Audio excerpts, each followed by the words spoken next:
9 News Prep Rally, sponsored by Lifetime Home Remodeling. 1, 2, 3, 4. Welcome to the 9 News Prep Rally. Welcome into the Saturday morning prep rally. I'm Ashley Moore, and as you can see, the prep rally is on the road. We are at Ball Arena preparing for the final day of the State Wrestling Championships. But to see how we got here, take a look at the semifinals. This year, there's only one wrestler looking to become a famed four-timer. And that's Fowler's Traven Sharon down in 2A, exerting his dominance.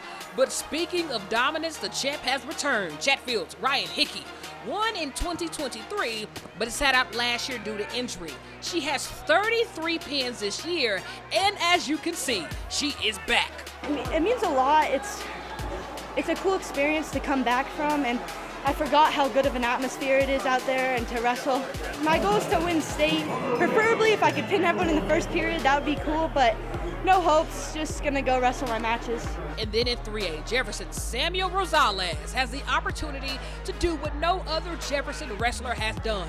He's headed to his fourth finals, looking to become his school's first ever three-peat champion. It's pretty cool to be the only one to do that in the school. I don't know if anybody will break that record in the future, but yeah, it's pretty cool. And up in 5A, Ponderosa is on one, led by returning champion Michael Lopez Jr., who moved up a weight class, but still made it to the finals like it's nothing. I'd say it's always a challenge. I mean, that's why we wrestle, right? But I like the new weight class, 44.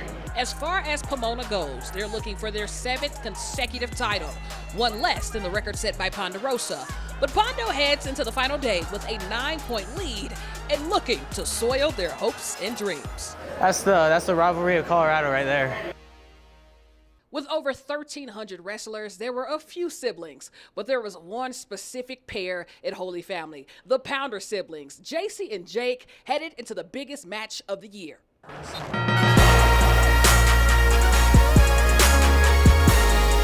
This is sick. Like, we're going together. JC Pounders is a senior at Holy Family and one of the toughest beginners you will ever meet.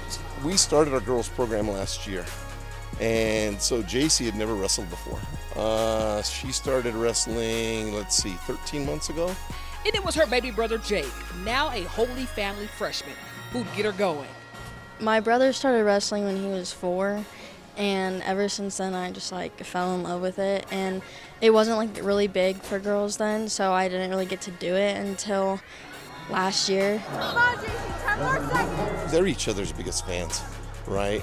We try to schedule as much as we could where we had the boys and the girls at the same events when we could. But that's not always the case, especially for their parents.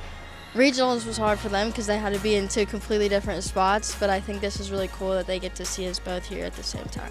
Come on, Jake! Come on, Jake! For the state tournament, though, their parents are finally under one roof, watching both of their kids on the biggest stage. But now that we're actually here and my parents, they're in the same building watching us, it'll be a great experience, and being able to look back on it and that we did it together, it'll be great.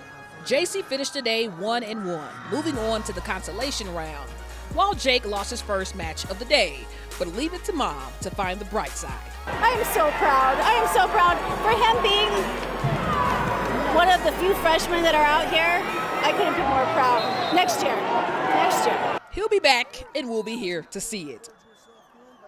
But as we wind down one season, we're gearing up for the basketball playoffs. And of one of the final games of the year was a top 15 matchup at Mullen. It was senior night at Mullen as Keaton Arangwa Egbert heard her name called for her final regular season home game. But for Cherokee Trail, they're looking for their 3rd straight win. CT with the first pass out to Madeline Gibbs, and the first points on the board is a 3-ball. Shortly after, same girl, different side, Gibbs with 2 deep balls back to back. Now to Mullen, though, pulling up from 3 when Gibbs blocks it. Okay, 2-way player. Few possessions later, Mustangs get it back, and Tatum Jones gives us a post-move clinic. And next up, more Mullen. This time, Chloe Pelster tries it from the corner, and the 3-ball is nothing but net. Few possessions later, Cougars ball feed inside to Delaney Miller and watch the turnaround fadeaway. Good defense, better offense. But here comes Mullen in transition. Ball sent inside to Pelster.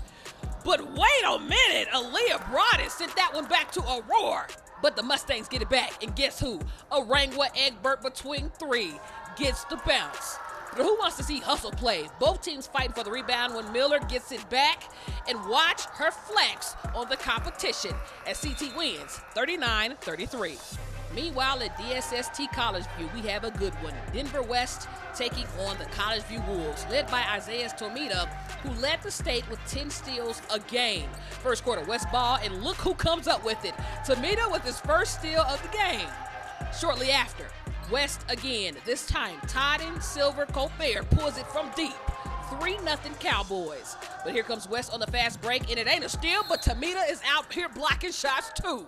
But blink and you'll miss it. Ari Cohens with the quick trigger from three as the Cowboys extend their lead.